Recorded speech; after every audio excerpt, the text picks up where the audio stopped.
Hello, I'm Rhonda Bender, the bird with a brush, and today I'd like to show you a new material that Reaper Miniatures is using for some of its figures.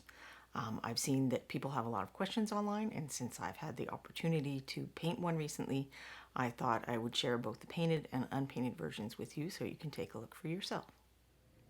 So this is the miniature that I finished painting recently. I'll give you a closer look in a minute. And this is a 3D print. Now, I often paint 3D print masters that are then used to make the production molds in other materials. But in this case, everyone is receiving a 3D printed figure. Reaper has now has the ability to do production runs of 3D printed miniatures. There have been a lot of questions and concerns about that. I believe they announced recently that some of the figures that will come in the Bones Kickstarter 6 fulfillment will be in this material, and people are understandably not familiar with it. And since I had that opportunity to work with it, I thought I would give you all a look at how it works.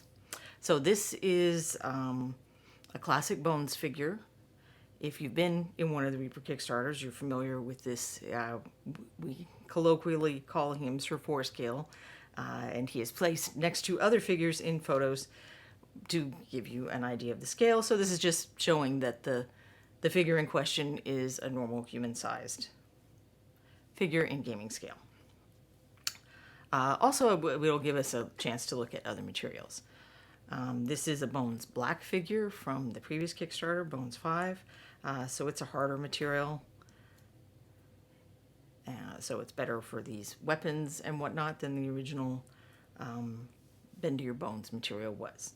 And then I also have one of the Bones USA figures that is produced in Texas. Rather, the other two are made in China. And so this is produced with CO cast resin at the Reaper facility. And then this is a 3D printed resin, and I have unpainted versions of this too. That will, and I'll take a closer look at all of these and then show you how I prep the 3D print figure, how I got it ready to paint. So just to be upfront with you from the beginning, I'm not a Reaper employee. I paint figures for them and also other companies. And they asked me to paint this figure. They did not ask me to make this video.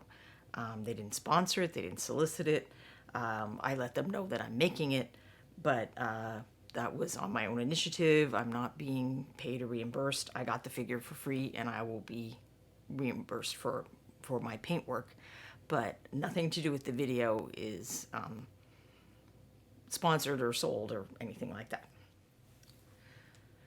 With that out of the way, let's take a closer look at the material. So when I was sent the figures, I was sent 3 copies, and they were packed in a baggie like this with some additional packing material and then in a cardboard box. So I have no qualms about doing stuff like this with these. I don't want to do it with this one. That's for Reaper. I'll put this one to the side for now. And I would actually not feel comfortable. I'll zoom out a little more. I would not feel comfortable doing that with a normal 3D printed master. 3D printed resin is a lovely material, but it is kind of brittle, and I have broken it before. So I tend to treat it the way I would treat cast resin. So I'm not going to go nuts bending these, because I just don't feel comfortable doing that. But, you know, it's probably not as sturdy as this, although I think if I bent this back and forth, I could break the head of this axe off without too much trouble, or the little tail. So the harder something is, the easier it is to break as a rule for the miniature material. So the great thing about this original Bones material is that you could do stuff like this all day long. But then you also got these weapons. So the compromise is you have something that's pretty durable. I just store these all tossed together in a bin, not in packaging or anything. But it is possible to break them, where it's a lot more difficult to break bits off the original Bones USA. And I would say that this is probably a little more, maybe a little more fragile than the Bones Black. But I mean, I'm not being precious with it at all. This is a glass desk. I have a cutting mat on top. And then this is just a gray paper so that the video shows up better. But underneath, the surface is hard. This is a Bones USA figure. I should have grabbed one with a weapon, I guess, so we could have a better comparison. But it's a similar material in that it's, sharper and crisper, and the weapon stays straight, but it is a little more brittle, and it is possible to snap it if you subject it to more indignities. So I will zoom in a little and do a comparison between the different materials there, and then show you how I prep. Okay, so here's a little closer look, and I'll get even closer still in a minute. You may be able to see that there are a few artifacts, remnants of the 3D printing process, where these other figures are produced in molds. So there's like two halves that come together, and they inject metal or plastic or resin or whatever other material into the mold to create the shape of the miniature. So you get this line that runs all the way throughout the miniature where the two halves of the mold meet. So one of the things I'm very excited about with these is that there is no mold lines. But there are these little artifacts because they're supports. So the material still has to, make its way through. I don't actually know the process. But there are little supports, and this is true of any 3D printed miniature, I believe. And so there will be some artifacts left behind. They're not uniform. So each of the figures I have has some little remnants from the manufacturing process in different places.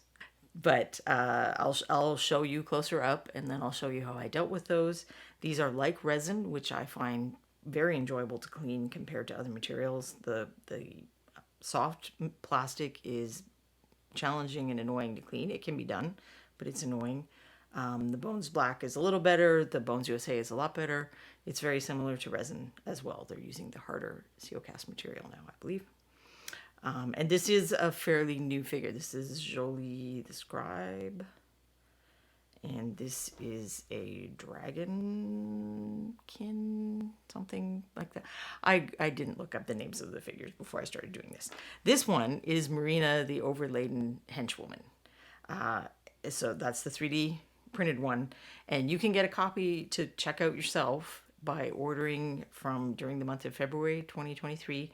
If you order, I think it's $40 US or more, from the Reaper store, you get one of these for free. That is available, I believe, through the UK hub, but not the Australian hub. But I don't actually know for sure about any of that. So if you want to know about any of that, go over to the reapermini.com webpage, and you'll see a picture of this painted one. Click the picture, and it will give you more information.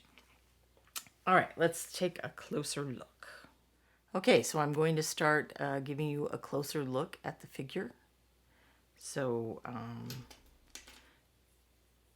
here's a little example of one of these casting artifacts. You can see one here.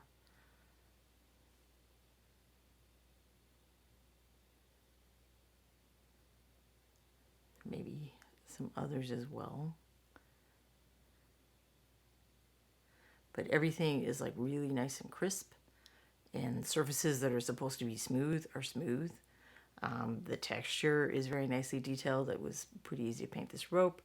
You can see that I'm forgetting the name for the feathers that they put on the arrows, but those are very nicely detailed as well. She's got this pouch, well, two pouch and a purse, I guess. There's a closer look at the chainmail. Buckle on her belt. Her face, the eyes aren't showing up super well on the video, but I didn't have much trouble painting them. Even though they're painting eyes when they're inside under a helmet like that can be a little challenging, but they weren't. There was enough sculpted detail to kind of follow along and make it a bit easier. So that's a printing artifact here on the boot. But like I said, this is like resin, so it's super easy to clean up. So I'll do a bit of that in a minute, but I'll show you. So this is the other one.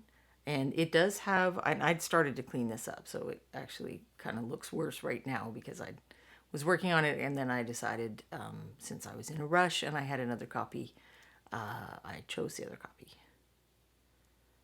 But this is totally doable. I just was lazy and impatient. But I will now prep some of it with you so that you can see what I mean. And then we'll look lower down. That's some of those support struts, and they just cut off easily enough with a hobby knife. There is a mark on the axe of this one that's not on the other one. That I'm pretty sure it came to me that way. Now I'm worried that I, accidentally sliced it when I was prepping and didn't notice. But either way, we can try and deal with that too. And then I numbered each of them, and I've taken high resolution photos so that I can take photos after I prep. So I took the photos before I prep them. I can take photos after I prep them, and you can judge the surface. But while we're looking close up, I will also show my painted one.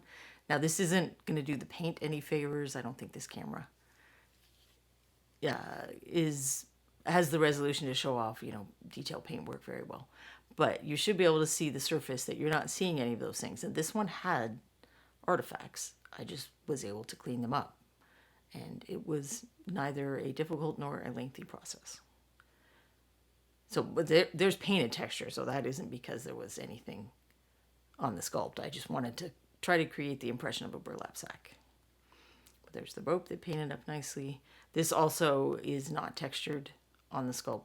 I wanted it to look kind of like a woolen blanket. I added this weathering, or the cuts as if, she'd maybe been in a battle or two. All of the battle damage type stuff, with one exception that I'll show you in a minute, is something that I added for the interest of painting. Just given the character type, I didn't want her to look super, clean and pristine. She's not the hero. She's the hench person that you have hired to carry your stuff. And I gave her this side-looking impression, like she's kind of looking at the adventurers going, really? You want me to carry something else? Sure. So this little chip on the axe there, that is actually there. And that was present on my copy. I felt it fit the character, so I kept it. I could have fixed that with green stuff or gel filler, molding paste. Would not have been difficult to fix that at all. But I decided it would be fun to paint it as if, she got the adventurer's cast-off weapon. While we're here getting a closer look at things, I thought I would also compare with the other materials. So this is clearly a miniature that has to be manufactured in several parts, and you can see some gaps. This was a single part miniature. I don't know if they can do multi-part miniatures with the 3D printing process or not. Let's see if I can get a bit of a mold line. I don't think this miniature actually has terrible mold lines, and I used it recently on a stream to talk about mold lines. You can see a bit of one down the leg here. It's funny, the camera does not show the detail of paint very well, but it shows mold lines really well. So I was interested to notice that when I was doing a video recently. You can see a little bit more there. This is actually a pretty clean sculpt. There's some on the axe. There's a mold line. So that ridge is present all around the miniature due to the molding process to a greater or lesser degree for how much you will see it. So now we'll take a look at Sir Forescale, who I have not prepped. He's got a mold line over his helmet.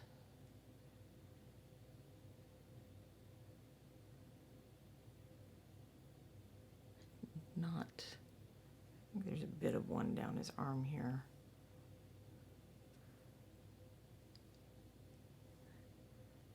see some on his leg.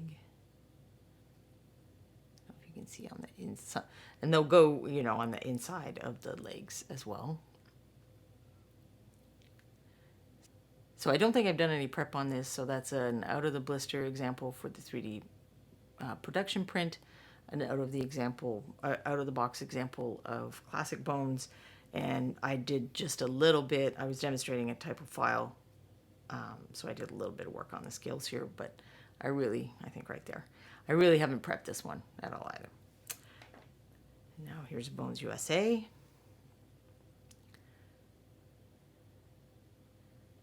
And these cast up quite nicely.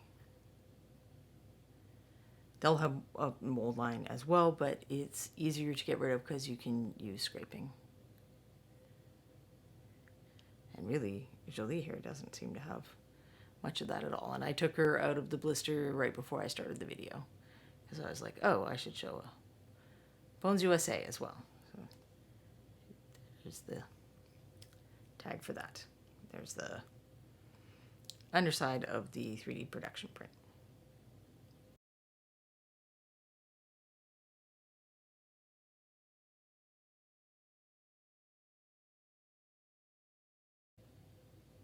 Okay, so now I'm going to do a little bit of prep work on this figure as if I were getting it ready for painting. My preferred way to prepare resin harder style miniatures is to scrape with a hobby blade. I'm not recommending that you do that. I'm just saying what I do if you're not confident with and that little strut just popped right off. But if you're not comfortable with a knife, you're a person who should have parental guidance before you use a knife, please do that.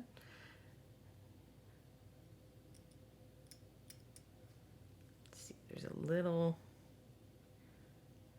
line right there, I think. That didn't take any effort to clean up.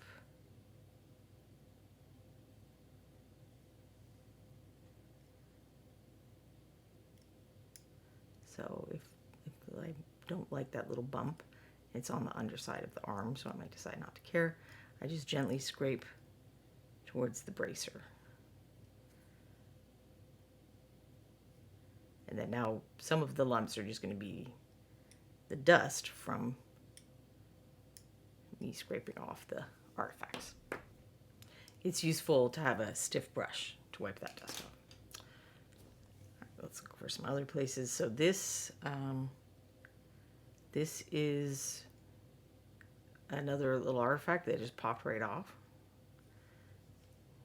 Here is this probably the remains of one of those support struts. So I'm just kind of trying to pull away the main bulk of it, and then I can smooth it down.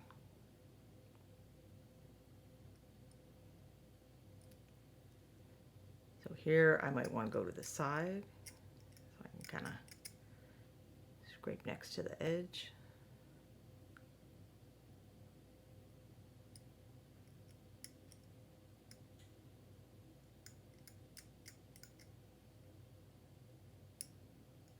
And there's a second one right here. Similar thing. That one popped off a little easier.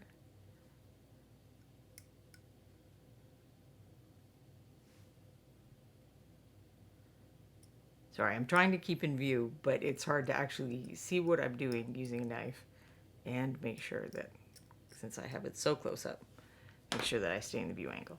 So all of this is just dust remaining now. But there is a little extra piece of resin right here, I think. No, right here. I don't know if we can... I think I get that in camera view, maybe right there.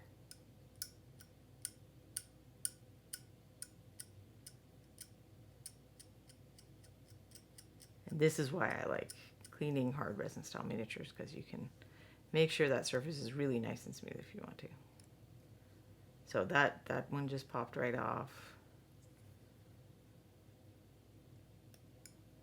That one just popped right off. This is actually right here. This is part of her outfit. This is not casting remnant.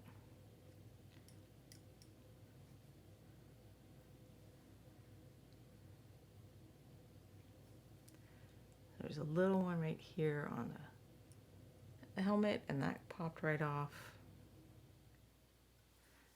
Sometimes I like to check whether it's just dust before I start scraping, and that was not.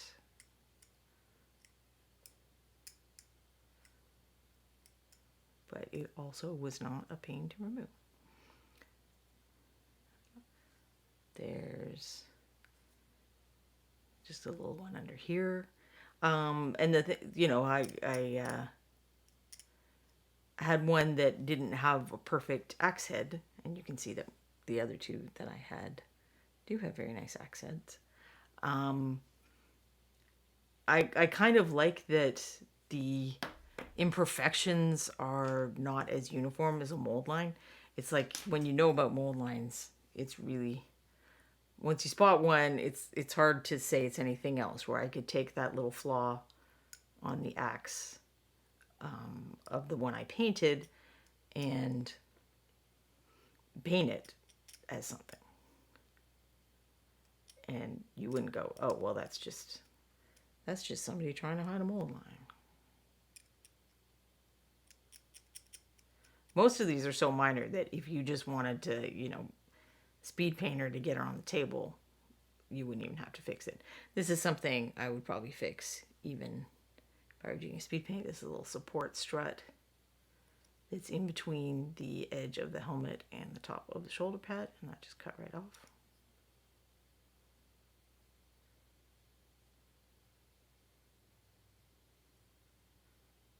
There's a little bit there still.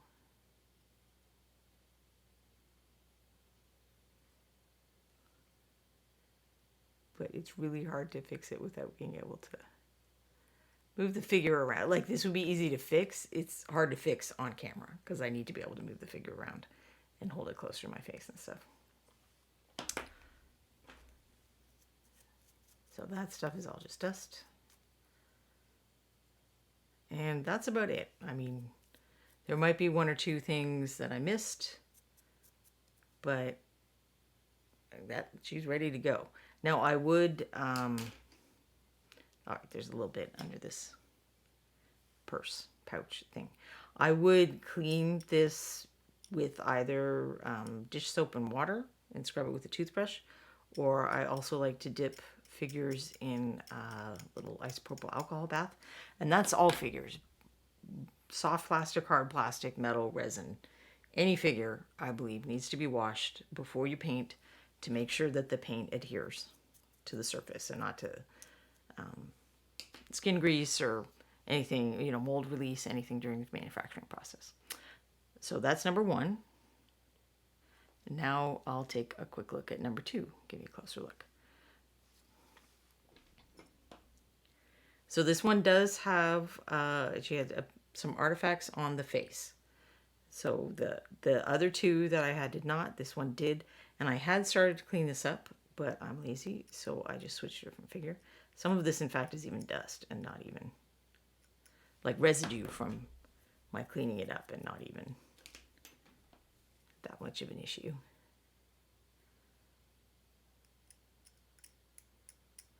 But it's totally possible to clean this and not even too much trouble. And if you got a copy that you felt had unacceptable issues, just as with a metal miniature or bones miniature, you don't, you get two left legs instead of a left leg and a right leg when you buy a dragon, you can contact Reaper and they'll make it right. So there was a little bit overhanging the eye, but it wasn't actually on the eye. I didn't have to scrape. I just kind of had to pull it away.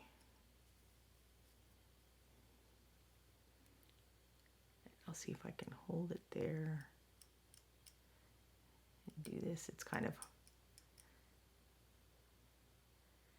hard for me to see at this angle.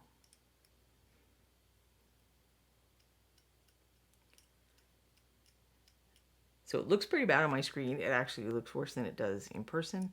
A lot of that is the residue from my scraping things off.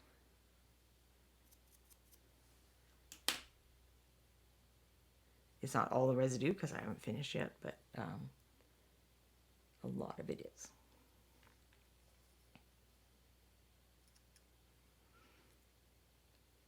There's a little bit of an issue here on the bag, but that came off pretty easily.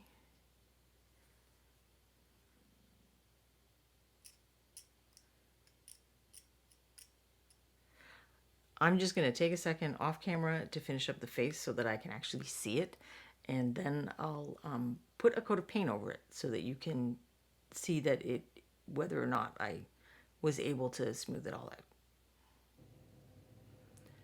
So that's the face after I did a little work on it. I needed to change the angle so I could see. It also reminded me that another handy tool when you're working with the resin dust and whatnot is compressed air.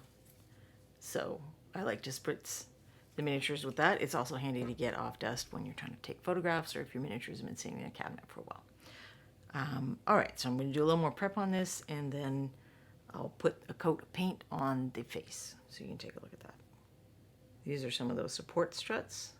So I'm actually not even really trying to cut. I'm just pressing against them and it'll pop them off.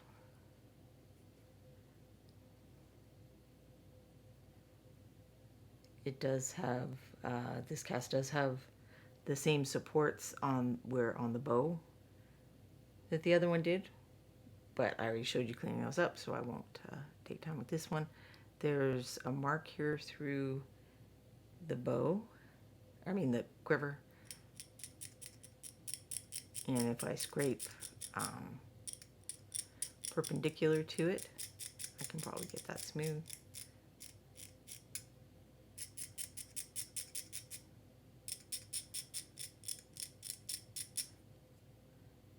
And sometimes you can have something on resin that looks like a flaw, but doesn't actually show up. It's like the resin's discolored or something.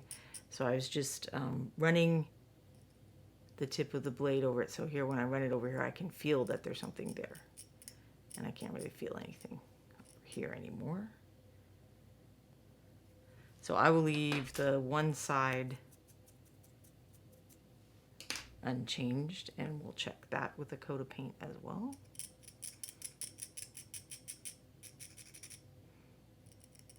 I'm not feeling anything. I think that's just a visual thing now. Also has the same little marks under the pouch.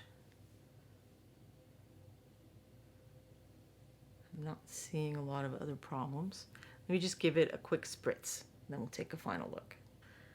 Okay, so after a spritz with my compressed air, there's like a few other little things that if I were, painting this for Reaper again or for a contest or something, that I would fix, but that I don't think are even problematic for, a regular paint job when I'm not spending a ton of time. So I think you can see on the video there's some wood texture sculpted on the haft of the spear, and then that nice chainmail texture. Bobby's given us a nice, Bobby Jackson sculpted this figure. He's given us a nice mix of smooth and textured surfaces to work with. So I'm going to give some of those areas I worked on a coat of paint so you can judge for yourself whether you think the surface looks good, looks smooth. I'm using Shield Brown. I just wanted a mid-value color that was different than the gray. So I'll let that dry, and I'll also paint the quiver on both sides.